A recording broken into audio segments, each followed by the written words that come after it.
വളരെ സുപരിചിതമാണ്. സദൃശവാക്യങ്ങൾ നമുക്ക് ജ്ഞാനവും പ്രബോധനവും പരിജ്ഞാനവും നൽകുന്ന വചനങ്ങളാണ്. ജ്ഞാനികളിൽ ജ്ഞാനിയായ ശലോമോൻ എഴുതിയ സദൃശവാക്യങ്ങൾക്കകത്ത് 19-ാം അധ്യായം അതിൻ്റെ 27-ാം വാക്യമാണ് ഇന്ന് ദൈവവചന ചിന്തയ്ക്കായി നമ്മൾ എടുത്തിരിക്കുന്നത്. വലിയൊരു ഡെലിവറൻസിൻ്റെ ഒരു മെസ്സേജായിട്ടല്ല, എന്നാൽ പരിശുദ്ധാത്മാവ് ഇന്നലെ രാത്രിയിൽ ഞാൻ വചനം ധ്യാനിക്കുമ്പോൾ ഈ ഒരു വചനമാണ് എൻ്റെ ഉള്ളത്തിൽ സ്പർശിക്കുവാൻ ഇടയായി തീർന്നത്. സദൃശവാക്യങ്ങൾ 19-ാം അധ്യായം അതിൻ്റെ പ്രോവർബ്സ് ചാപ്റ്റർ 19 വേർഡ്സ് 27 വായിച്ചാണ്. മകനെ, പരിജ്ഞാനത്തിന്റെ വചനങ്ങളെ വിട്ടുമാറേണ്ടതിനുള്ള ഉപദേശം കേൾക്കുന്നത് മതിയാക്കുക. ഹല്ലേലൂയ. മകനെ, പരിജ്ഞാനത്തിന്റെ വചനങ്ങളെ വിട്ടുമാറേണ്ടതിനുള്ള ഉപദേശം കേൾക്കുന്നത് മതിയാക്കുക. ഒരിക്കൽ കൂടെ വായിച്ചേ. മകനെ, പരിജ്ഞാനത്തിന്റെ വചനങ്ങളെ വിട്ടുമാറേണ്ടതിനുള്ള ഉപദേശം കേൾക്കുന്നത് മതിയാക്കുക. ആമേൻ. പരിജ്ഞാനത്തിന്റെ വചനങ്ങൾ വളരെ സ്നേഹത്തോടെ യോഹന്നാന്റെ ലേഖനങ്ങളിൽ നമുക്ക് ഈ വാക്ക് കാണാൻ കഴിയും. മകനെ, മക്കളെ എന്നൊക്കെ വിളിക്കുന്ന പോലെ വളരെ സ്നേഹത്തോടെ മകനെ എന്ന് വിളിച്ചിട്ട് അവിടെ പറയുകയാണ്, പരിജ്ഞാനത്തിന്റെ വചനങ്ങൾ അത് വിട്ടുമാറേണ്ടതിനുള്ള ഉപദേശം കേൾക്കുന്നത് മതിയാക്കുക. അപ്പൊ ഉപദേശം പലപ്പോഴും നമ്മളെ ദൈവത്തോട് അടുപ്പിക്കുന്നത് മാത്രമായിരിക്കത്തില്ല. ഉപദേശം പലപ്പോഴും നമ്മളെ വിശുദ്ധിയിൽ സൂക്ഷിക്കുന്നതും കർത്താവിനോടുള്ള സ്നേഹം വർദ്ധിപ്പിക്കുന്നതും ആലയത്തോടുള്ള സ്നേഹം വർദ്ധിപ്പിക്കുന്നതും ദൈവത്തോട് അടുത്തിരിക്കണം, ദൈവത്തിന് വേണ്ടി പ്രയോജനപ്പെടണം എന്നുള്ളത് മാത്രമായിരിക്കത്തില്ല. ഉപദേശം ചിലപ്പോൾ പരിജ്ഞാനത്തിന്റെ വചനങ്ങളെ വിട്ടുമാറേണ്ടതിനുള്ള ഉപദേശവും ഉണ്ടാകാം. നമ്മൾ ഇന്ന് നമ്മുടെ ചുറ്റുപാടുകളെ നോക്കിയാൽ അനേക ഉപദേശങ്ങൾ ആമേൻ ഇങ്ങനെ പൊങ്ങിക്കൊണ്ടിരിക്കുക. ഒന്ന്, വിശുദ്ധ ജീവിതം ഒരു പക്ഷേ ആവശ്യമില്ല എന്നും, എങ്ങനെയും ജീവിക്കാം, എങ്ങനെയും നടക്കാം, നാം ഒരിക്കൽ യേശുവിന്റെ രക്തത്താൽ കഴുകൽ പ്രാപിച്ചു, നാം വീണ്ടെടുക്കപ്പെട്ടതുകൊണ്ട് ഇനിയും രക്ഷ നഷ്ടപ്പെടത്തില്ല, അതുകൊണ്ട് എങ്ങനെ വേണേലും നടന്നാലും കുഴപ്പമില്ല, വിശുദ്ധിയൊന്നും ആവശ്യമില്ല എന്നുള്ള ഉപദേശങ്ങളും, പിന്നെ തിന്നുക, കുടിക്കുക, ആനന്ദിക്കുക, നാം നാളെ മരിച്ചു പോകുമല്ലോ. 1 കൊരിന്ത്യർക്ക് എഴുതിയ ലേഖനത്തിലേക്ക് വന്നാൽ 1 കൊരിന്ത്യർ 15-ാം അധ്യായത്തിൽ അതിൻ്റെ 19-ാമത്തെ വാക്യം പൗലോസ് പറയുന്നത് ഇങ്ങനെയാണ്, നാം ഈ ആയുസ്സിൽ മാത്രം ക്രിസ്തുവിൽ പ്രത്യാശ വെച്ചിരിക്കുന്നു എങ്കിൽ സകല മനുഷ്യരിലും അരിഷ്ടന്മാരത്രേ. അപ്പോൾ ഈ ആയുസ്സിൽ മാത്രം പ്രത്യാശ വെച്ചുള്ള ജീവിതം, തിന്നുക, കുടിക്കുക, ആനന്ദിക്കുക, സന്തോഷിക്കുക. കാരണം നാളത്തെ ദിവസം നമുക്കുള്ളതല്ല. ഇന്നത്തെ ദിവസം എത്രമാത്രം ആനന്ദിക്കാമോ, ലോകത്തിന്റെ സുഖങ്ങൾക്കകത്ത് ലയിക്കാമോ അത്രയും ലയിക്കുക എന്നുള്ള ഉപദേശം. അപ്പനെ അമ്മയും ബഹുമാനിക്കണ്ട, അല്ലെങ്കിൽ ദൈവത്തെ ബഹുമാനിക്കണ്ട, സൺഡേ ആരാധനയ്ക്ക് പോയില്ലേലും കുഴപ്പമൊന്നുമില്ല, ആമേൻ, തിങ്കൾ തൊട്ട് ശനി വരെ നാം ജോലി ചെയ്യുന്നു, ജോലിയുടെ ക്ഷീണവും കാര്യങ്ങളും ഒക്കെ ദൈവത്തിന് അറിയാം, ഞായറാഴ്ച വീട്ടിൽ ഇരുന്നാലും കുഴപ്പമൊന്നുമില്ല, വീട്ടിലിരുന്ന് പ്രാർത്ഥിച്ചാലും ദൈവം കേൾക്കത്തില്ലയോ എന്നുള്ള ഉപദേശം, അല്ലെങ്കിൽ കൊറോണയുടെ സമയത്ത് എങ്ങനായിരുന്നു, വീട്ടിലല്ലയോ എന്നുള്ള ചോദ്യങ്ങൾ, അങ്ങനെ അനവധി നിരവധി ഉപദേശങ്ങൾ. ഇവിടെ നാം കേൾക്കുന്നത് എങ്ങനെയുള്ളത് എന്ന് നാം തിരിച്ചറിഞ്ഞ് നല്ലത് ശോധന ചെയ്ത് മുറുകെ പിടിച്ചാൽ അത് നമ്മുടെ ജീവിതത്തിൽ അനുഗ്രഹമായിരിക്കും. പ്രിയപ്പെട്ടവരെ, ഇന്ന് പ്രഭാതത്തിൽ നാം പഠിക്കുന്ന കോളേജുകൾ, നമ്മുടെ കുഞ്ഞുങ്ങൾ പഠിക്കുന്ന കോളേജുകളാകട്ടെ, നിങ്ങൾ വർക്ക് ചെയ്യുന്ന ഇടങ്ങളിലാകട്ടെ, വിവിധ വ്യക്തികളെ വിവിധ സാഹചര്യങ്ങളിലൂടെ കടന്നു പോകുന്ന വ്യക്തികളെ ഒരുപക്ഷെ നാം കണ്ടേക്കാം. ഇവരുടെയൊക്കെ സാഹചര്യങ്ങൾക്കനുസൃതമായി ഇവർ പലതും നമ്മളോട് സംസാരിച്ചേക്കാം. പക്ഷെ അത് പലതും നമ്മളുടെ അകത്തേക്ക്, നമ്മുടെ ആത്മീക മനുഷ്യനെ, നമ്മുടെ ആത്മീക ആ മൂല്യതയെ മൂല്യച്യുതി വരുത്തുന്നതൊന്നിനും നാം ചെവി കൊടുക്കാതിരിക്കുക, അവയൊന്നും നമ്മുടെ അകത്തേക്ക് കയറ്റാതിരിക്കുക. ഹല്ലേലൂയ. ഇവിടെ വചനത്തിൽ പറയുക, മകനെ, പരിജ്ഞാനത്തിന്റെ വചനങ്ങൾ വിട്ടുമാറേണ്ടതിനുള്ള ഉപദേശം ഉണ്ടോ? വല്ല വിധേനയും തെറ്റിച്ച് കളയേണ്ടതിന് പല നിലവാരത്തിൽ, പല രൂപത്തിൽ, പല ഭാവത്തിൽ, പല ശബ്ദത്തിൽ പിശാച് പല വ്യക്തികളെ കരങ്ങളിൽ എടുത്ത് നമ്മുടെ അരികിൽ വരുമ്പോൾ സ്തോത്രം സ്തോത്രം സ്തോത്രം, ആത്മാവിൽ അതിനെ വിവേചിച്ച് തിരിച്ചറിയാൻ കൃപ ലഭിക്കുന്നവർക്കായി കർത്താവിനെ സ്തുതിക്കുന്നു. ആ കരങ്ങൾ ഉയർത്തി കർത്താവിനെ ഒന്ന് സ്തോത്രം ചെയ്യുക. നമുക്കറിയാം, ഏദനിൽ ദൈവം ആദാം ഹവ്വമാരെ സ്തോത്രം ആക്കി വെച്ചു.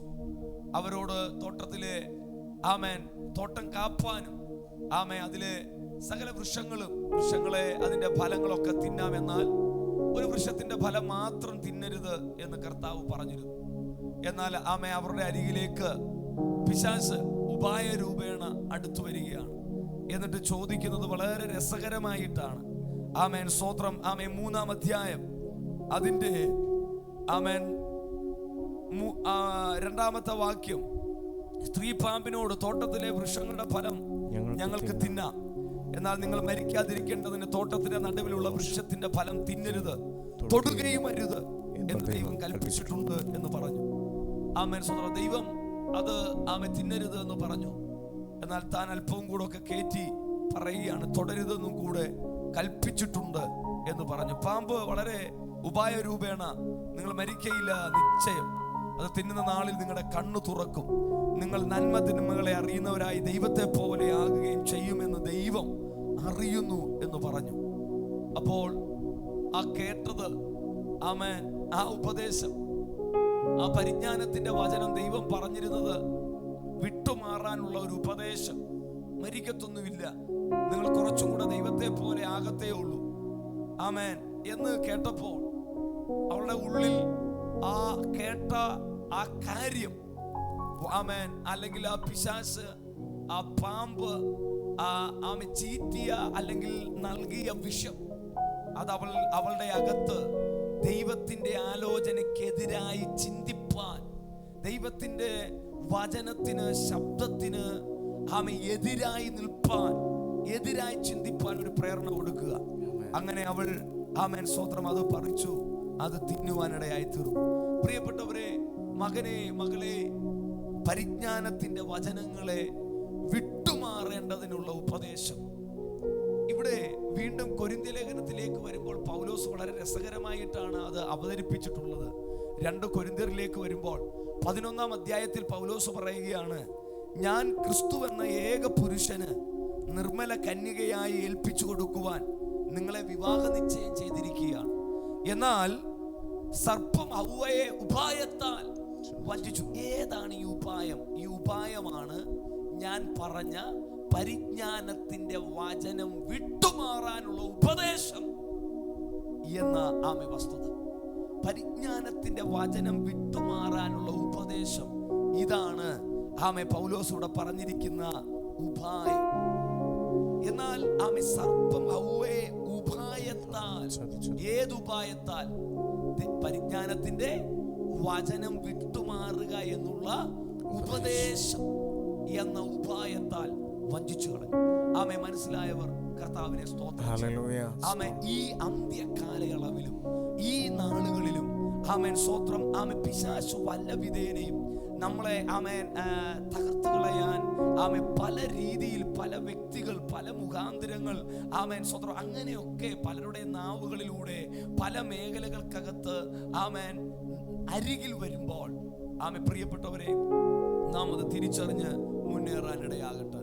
വീണ്ടും ഒരു ഭാഗവും കൂടെ നാം ശ്രദ്ധിച്ചാൽ, രാജാക്കന്മാരുടെ പുസ്തകത്തിലേക്ക് വന്നാൽ 2 രാജാക്കന്മാരുടെ പുസ്തകത്തിൽ നമുക്ക് ഏലീശയെ കാണുവാൻ കഴിയും. 2 രാജാക്കന്മാരുടെ പുസ്തകത്തിൽ ഏലിയാവ് ആമേൻ എടുക്കപ്പെടാൻ സമയമായി എന്ന് ആത്മാവിനാൽ ഏലിയാവിന് തിരിച്ചറിയുമ്പോൾ ഏലിയാവ് തന്നെ എലീശയോട് 2-ാം അധ്യായത്തിൽ പറയുന്നുണ്ട്, നീ ഇവിടെ തന്നെ പാർത്തുകൊള്ളുവിൻ. എന്നെ യഹോവ ചുഴലിക്കാറ്റിൽ സ്വർഗത്തിലേക്ക് എടുത്തുകൊള്ളുവാൻ ഭാവിക്കുകയാണ് എന്ന് പറയുമ്പോൾ എലീശ പറയുകയാണ്, യഹോവയാണ്, നിന്റെ ജീവനാണ്, ഞാൻ നിന്നെ വിടുകയില്ല എന്ന് പറഞ്ഞു. അങ്ങനെ ദൈവത്തെ അല്ലെങ്കിൽ ദൈവ സാന്നിധ്യത്തെ, ദൈവത്തിന്റെ അഭിഷക്തനെ പിൻപറ്റുന്ന തന്റെ ശിഷ്യൻ, ഏലിയാവിന്റെ ശിഷ്യൻ എലീശയെ നമുക്ക് കാണാൻ കഴിയും. ഇവിടെ ഏലിയാവിനെ പിൻപറ്റുന്ന എലീശ എന്ന് പറയുമ്പോൾ ഒരാത്മീക അർത്ഥത്തിൽ ദൈവത്തെ പിൻപറ്റുന്ന ദൈവഭക്തൻ. ആമേൻ ആമേൻ. നമുക്ക് അങ്ങനെ ആത്മീകമായി നമുക്ക് ചിന്തിക്കാൻ കഴിയും. പലരും പല ജീവിതത്തിന്റെ ഇടങ്ങൾ, പല ജീവിതത്തിന്റെ മേഖലകൾക്കകത്ത്, യോർദാനിലും ഗിൽഗാലിലും ബേഥേലിലും പലയിടങ്ങളിൽ വെച്ച് ആ പിൻപറ്റുന്നതിനെ വിട്ടുപോ, മാറിപ്പോ, ഇതുകൊണ്ട് എന്ത് പ്രയോജനമാണ്, എന്ത് ലാഭമുള്ളൂ, വാ ഞങ്ങളുടെ കൂടെ, നമുക്ക് ആടാം, പാടാം, രസിക്കാം, സുഖിക്കാം, എങ്ങനെയും ജീവിക്കാം എന്നുള്ള പലതരത്തിലുള്ള കാര്യങ്ങൾ ഒരുപക്ഷെ ജീവിതത്തിൽ പൊങ്ങി വന്നു. എന്നാൽ അവിടെയെല്ലാം ആമേൻ സ്തോത്രം, എലീശ ആമേൻ ആ പരിജ്ഞാനത്തിന്റെ വചനങ്ങൾ വിട്ടുമാറേണ്ടതിനുള്ള ഉപദേശം കേട്ടുവെങ്കിലും അതിന് ചെവി കൊടുക്കാതെ, ഗൗനിക്കാതെ ആമേൻ തന്റെ യജമാനനെ പിൻപറ്റിയതിന്റെ ഫലമായിട്ടാണ് അഭിഷേകത്തിന്റെ ഇരട്ടി പുതപ്പ് അവന്റെ മേൽ വീഴുവാനിടയായി തീർന്നത്. പ്രിയപ്പെട്ടവരെ, 2-ാം അധ്യായം 3-ാം വാക്യത്തിൽ എലീശ പറയുന്ന ഒരു റിപ്ലൈ ഇങ്ങനെയാണ്. പലയിടങ്ങളിൽ ആമേൻ തന്റെ യജമാനനെ പിൻപറ്റുന്നത് മതിയാക്ക്. എന്തിനാ ഇങ്ങനെ ദൈവത്തെ പിൻപറ്റുന്നത്? ഇങ്ങനെ ആരാധനയും ഈ പാട്ടും ഈ പ്രാർത്ഥനയും ഈ ഉപവാസവും ഇതേ ഉള്ളൂ നിനക്ക് ജോലി എന്ന് പലരും ചോദിച്ച്, നിന്റെ യജമാനൻ നീ പങ്കെടുക്കും, നിനക്ക് എന്തോ ലാഭമുണ്ട്, നിനക്ക് എന്ത് കിട്ടി ഇങ്ങനെ നടന്നിട്ട് എന്നൊക്കെ ചോദിക്കുമ്പോൾ 3-ാം വാക്യത്തിൽ എലീശ പറയുന്ന റിപ്ലൈ ഇങ്ങനെയാണ്. ബേഥേലിലെ പ്രവാചക ശിഷ്യന്മാർ, ശ്രദ്ധിക്ക്, അവനെ ആ യജമാനനെ പിൻപറ്റുന്നതിന് വിരോധമായി അവിടെ ഉപദേശം കൊടുത്തത് ആത്മീകന്മാർ തന്നെയാണ്. ആത്മീകർ എന്ന് പേരുള്ള ഒരു കൂട്ടം തന്നെ പ്രവാചക, എവിടുത്തെ ബേഥേലിലെ പ്രവാചകന്മാർ തന്നെയാണ്, പ്രവാചക ശിഷ്യന്മാർ തന്നെയാണ് പലപ്പോഴും എലീശയോട് ഉപദേശം പറഞ്ഞത്. അതായത് നാം ആയിരിക്കുന്ന ആത്മീക മേഖലയ്ക്കകത്ത് തന്നെയുള്ള വ്യക്തികൾ പലപ്പോഴും നമ്മളെ നിരാശപ്പെടുത്തുമാറ്, നമ്മളെ പുറകോട്ട് വലിക്കുമാറ് പല വാക്കുകൾ, പരിജ്ഞാനത്തിന്റെ ഉപദേശം വിട്ടുമാറേണ്ടതിനുള്ള പലതും ഒരുപക്ഷെ നമ്മളോട് പറയാം. എന്തിനാലയത്തിൽ പോകുന്നത്, എന്തിനാ ഇങ്ങനെ നീ നിനക്ക് ഉറക്കം ക്ഷീണമില്ലേ, ടയേർഡില്ലേ, നീ കിടന്നുറങ്ങിക്കോ, നീ ദൈവം ഇതെല്ലാം അറിയുന്നില്ലേ, എന്ത് ലാഭമുണ്ട്, ഇതൊക്കെ പലതും പറഞ്ഞ് എന്റെയും നിങ്ങളുടെയും വിരുദിനെ തെറ്റിക്കുവാൻ, എന്റെയും നിങ്ങളുടെയും മുമ്പിൽ വെച്ചിരിക്കുന്ന ഓട്ടം സ്ഥിരതയോടെ ഓടാൻ കഴിയാതെ നമ്മളെ പുറകോട്ട് വലിക്കാൻ ശത്രു പല വിധേന പല തന്ത്രങ്ങൾ ഉപയോഗിക്കുമ്പോൾ ഇന്ന് പകലിൽ പരിശുദ്ധാത്മാവ് നമ്മളോട് പറയുന്നു, മകനെ, പരിജ്ഞാനത്തിന്റെ മകളെ, പരിജ്ഞാനത്തിന്റെ വചനങ്ങളെ വിട്ടുമാറേണ്ടതിനുള്ള ഉപദേശം കേൾക്കുന്നത് നീ മതിയാക്കുക. ഇത് കർത്താവ് തരുന്ന ഒരു ഇത് ആരോടാണ് ഈ പ്രഭാതത്തിൽ പരിശുദ്ധാത്മാവ് സംസാരിക്കുന്നതെന്ന് അറിയുന്നില്ല. എന്നാൽ ചിലപ്പോൾ ഒരു വ്യക്തിയാകാം, സഹോദര സഹോദരി, സ്തോത്രം, ആരെങ്കിലും അങ്ങനെ ഒരു വിഷയത്തിനകത്തൂടെ സ്തോത്ര വല്ല വിധേനയും നിന്നെയും അവരിൽ ഒരുത്തനെ പോലെ ആക്കി തീർക്കാൻ ഏലിയാവിനോട് ഇസബേൽ പറയുന്നത്, നാളെ ഈ നേരത്ത് അവരിൽ ഒരുത്തനെ പോലെ നിന്നെയും ആക്കി തീർക്കുമെന്ന്. ഇതാ പിശാചിന്റെ ഇഷ്ടം. നിന്നെയും അവരിൽ ഒരുത്തൻ, ആരായി അവരിൽ ഒരുത്തൻ? വീണുപോയ, പട്ടുപോയ ഒരു കൂട്ടം ആൾക്കാർ. സ്തോത്ര, ഇന്നലകളിൽ ഹോശന്ന പാടിയവർ ഹോശന്നയ്ക്ക് ചൊല്ലിട്ട് ഇന്ന് പുറകോട്ട് പോകുമ്പോൾ, ഇന്നലകളിൽ ആലയത്തിനകത്ത് ദൈവത്തെ മഹത്വപ്പെടുത്തിയവർ, ദൈവത്തിന്റെ നാമ മഹത്വത്തിനായി നിന്നവർ ഇന്ന് പുറകോട്ട് മാറിപ്പോകുമ്പോൾ അതിന്റെ നടുവിൽ അവരിൽ ഒരുത്തനെ പോലെ നിന്നെയുമാക്കാൻ ശത്രു തന്ത്രം മെനയുമ്പോൾ ഇന്ന് പകൽ പരിശുദ്ധാത്മാവ് ആരോടോ ശുദ്ധ മനസാക്ഷിയെ തൊട്ടുണർത്തി ഈ പ്രഭാതത്തിൽ ഒരു ഉപദേശം, ഒരു ഗൈഡൻസ്, ഒരാലോചന വിളിച്ചു പറയുന്നു, മകനെ, പരിജ്ഞാനത്തിന്റെ ഉപദേശങ്ങളെ വിട്ടുമാറേണ്ടതിനുള്ള ആ ആലോചന, ആ ഉപദേശം കേൾക്കുന്നത് നീ മതിയാക്കുക. 3-ാം വാക്യത്തിൽ, 2-ാം അധ്യായം 3-ാം വാക്യത്തിൽ ആമേൻ ആത്മീകന്മാർ, ബഥേലിലെ പ്രവാചകന്മാർ തന്നെ അങ്ങനെ എലീശയോട് സംസാരിക്കുമ്പോൾ പുറകോട്ട് തന്നെ പിടിക്കാൻ നോക്കുമ്പോൾ പ്രവാചകൻ എലീശ പറയുന്ന ഒരു വാക്ക് ഇങ്ങനെയാണ്. ബഥേലിലെ പ്രവാചകന്മാർ എലീശയുടെ അടുക്കൽ പുറത്തു വന്ന് അവനോട്, യഹോവ ഇന്ന് നിന്റെ യജമാനനെ നിന്റെ തലയ്ക്കിൽ നിന്ന് എടുത്തുകൊള്ളും, നീ അറിയുന്നോ? എന്തിനാ ഇങ്ങനെ പുറകിൽ നടക്കുന്നത്? എന്താ പ്രയോജനം എന്ന് ചോദിക്കുമ്പോൾ ആമേൻ എലീശ പറയുക, ഞാൻ അറിയുന്നു. അതേ, അതിന് അവൻ, അതെ ഞാൻ അറിയുന്നു, നിങ്ങൾ മിണ്ടാതെ ഇരിപ്പീൻ എന്ന് ആമേൻ പറഞ്ഞു. അവൻ അതിനെ ഖണ്ഡിച്ചു, അവൻ അതിനെ ശാസിച്ചു, അവൻ അതിനെ ബ്രേക്ക് ചെയ്തു.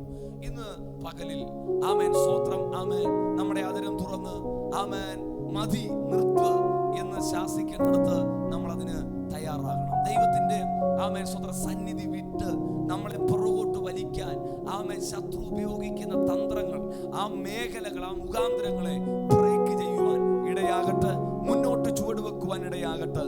വെളിപ്പാട് പുസ്തകത്തിലേക്ക് വരുമ്പോൾ വെളിപ്പാട് പുസ്തകത്തിൽ ആമേൻ കർത്താവ് പറയുകയാണ്, കുഞ്ഞാടിന്റെ കല്യാണ നാൾ അടുത്തിരിക്കുകയാണ്, തന്റെ കാന്തയും തന്നെത്താൻ ഒരുക്കിയിരിക്കുന്നതാണ്. നമുക്ക് ഈ ദിവസങ്ങൾ നമ്മളെ തന്നെ ഒരുക്കാം. കാരണം ലോകവും കാലവും ലക്ഷണങ്ങളും കർത്താവിന്റെ രണ്ടാമത്തെ വരവിന്റെ മാറ്റൊലിയെ വിളിച്ചറിയിക്കുമ്പോൾ നാനാ ഉപദേശങ്ങളാൽ വലഞ്ഞു പോകാനല്ല.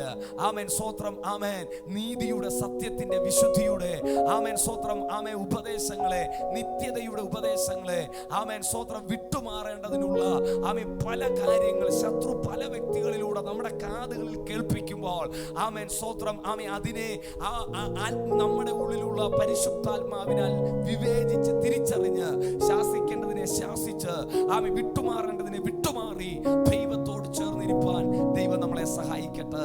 വെളിപ്പാട് പുസ്തകം അവസാന അധ്യായത്തിൽ 22-ാം അധ്യായത്തിന്റെ 11-ാമത്തെ വാക്യം ഇങ്ങനെ പറയുന്നു, ആമേൻ നീതി ചെയ്യുന്നവൻ ഇനിയും അനീതി ചെയ്യുന്നവൻ ഇനിയും അനീതി ചെയ്യട്ടെ, അഴുക്കുള്ളവൻ ഇനിയും അഴുക്കാടട്ടെ, നീതിമാൻ ഇനിയും നീതി ചെയ്യട്ടെ, വിശുദ്ധൻ ഇനിയും തന്നെ തന്നെ വിശുദ്ധീകരിക്കട്ടെ.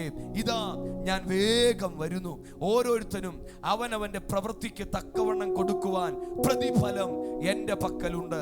ഞാൻ ആൽഫയും ഓമേഗയും, ഒന്നാമത്തവനും ഒടുക്കത്തവനും ആദിയും അന്തവും ആകുന്നു. ആമേൻ സ്തോത്രം, ആമേൻ. കണ്ണുകൾ അടയ്ക്കാം, നമുക്ക് പ്രാർത്ഥിക്കാം. പരിശുദ്ധ പിതാവേ, ഇന്ന് ഈ പ്രഭാതത്തിൽ അങ്ങ് ഞങ്ങളോട് കൈമാറിയ ദൈവിക ദൂതിനായി സ്തോത്രം. പരിജ്ഞാനത്തിന്റെ വചനങ്ങളെ വിട്ടുമാറേണ്ടതിനുള്ള ഉപദേശം എങ്ങനെ വേണേലും കർത്തുമേശ എടുക്കാം, ഉപവാസമൊന്നും ആവശ്യമില്ല. പാപിനിയായ സ്ത്രീ യേശുവിന്റെ അടുക്കിലേക്ക് വരുമ്പോൾ എല്ലാരും അവളെ കല്ലെറിയാൻ നിൽക്കുമ്പോൾ യേശു പറയുന്നുണ്ട്, മകളെ,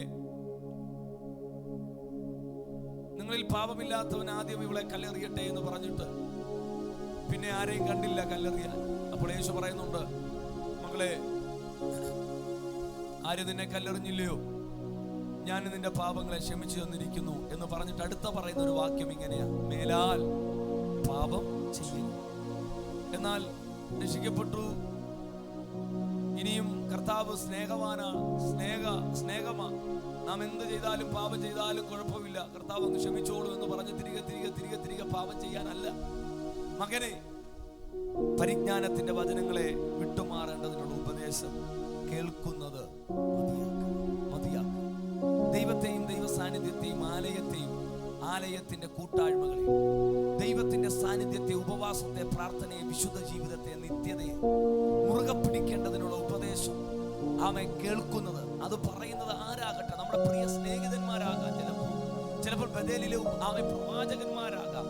ആമേൻ ഇന്ന് പരിശുദ്ധാത്മാവ് വളരെ കൃത്യമായി ആമേൻ നിങ്ങളോട് ദൂത് പറയുന്നു. പരിജ്ഞാനത്തിന്റെ വചനങ്ങളെ വിട്ടുമാറേണ്ടതിനുള്ള ഉപദേശം അത് കേൾക്കുന്നത് മതിയാക്കുക. അല്പം കൂടെ ദൈവത്തോടടുത്ത്, അല്പം കൂടെ ദൈവ സാന്നിധ്യത്തോട്, അല്പം കൂടെ വചനങ്ങളെ മുറുകെ പിടിച്ച്, നിത്യതയെ മുറുകെ പിടിച്ച്, വിശുദ്ധിയെ, പ്രാർത്ഥനയെ മുറുകെ പിടിച്ച് മുൻപോട്ട് കുതിക്കാം. ആമേ കർത്താവേ, ആമേ ഈ വചനം നിന്റെ ജനത്തിന് നൽകി ഞങ്ങൾ പ്രാർത്ഥിക്കുന്നു. ഈ വചനത്താൽ ആമേ ഇവരുടെ അരയെ ഇന്ന് മുറുക്കണമേ. ആമേൻ ദൈവത്തിന്റെ ആമേൻ സ്തോത്രം സാന്നിധ്യത്തെ വിട്ടുമാറേണ്ടതിനുള്ള ആ ഉപദേശം, പരിജ്ഞാനത്തിന്റെ വചനങ്ങളെ വിട്ടുമാറേണ്ടതിനുള്ള ആമേൻ ശത്രുവിന്റെ തന്ത്രങ്ങൾ, അത് കാതിൽ ഓതിക്കൊടുക്കുന്നത്, ഇവർ ആയിരിക്കുന്ന ദൈവ സാന്നിധ്യം, ഇവർ ആയിരിക്കുന്ന ദൈവിക ഇന്റിമസി, ഇവർ ആയിരിക്കുന്ന ദൈവിക ആമേൻ മഹത്വം, ഇവർ പ്രാപിച്ച ദൈവകൃപ, ഇവരുടെ മേലുള്ള ദൈവിക നിയോഗങ്ങൾ, ഇവരുടെ മേലുള്ള ദൈവിക തെരഞ്ഞെടുപ്പുകൾ, ഇവരുടെ മേലുള്ള ദൈവിക വിളി, അതിനകത്തുനിന്നും ഇവരെ ഡൈവേർട്ട് ചെയ്ത് കളയാനുള്ള ശത്രുവിന്റെ തന്ത്രങ്ങൾ, പദ്ധതികൾ, പരിജ്ഞാനത്തിന്റെ വചനങ്ങളെ വിട്ടുമാറേണ്ടതിനുള്ള ഉപദേശം, അത് കേൾക്കുന്നത് അങ്ങനെ ഉള്ള മേഖലകളെ ഒക്കെ യേശുവിന്റെ നാമത്തിൽ ഞങ്ങൾ ബ്രേക്ക് ചെയ്ത് പ്രാർത്ഥിക്കുന്നു. അനുഗ്രഹത്തോടെ മുന്നേറാൻ ഓരോരുത്തരെയും അധികമായി സഹായിച്ചാട്ട് കർത്താവേ, അങ്ങത് ചെയ്യുകയാൽ സ്തോത്രം. Praise the Lord. അങ്ങത് പ്രവർത്തിക്കാൻ നന്ദിയപ്പ. യേശു ക്രിസ്തുവിൻ നാമത്തിൽ ചോദിക്കുന്നു, കൃപ തോന്നി കേൾക്കണം പിതാവേ. ആമേൻ. ഹല്ലേലൂയ. കർത്താവ് എല്ലാവരെയും ധാരാളമായി അനുഗ്രഹിക്കട്ടെ. ആമേൻ. സ്തോത്രം. ദൈവകൃപ കൂടെ ഇരിക്കട്ടെ. വ്യാഴാഴ്ച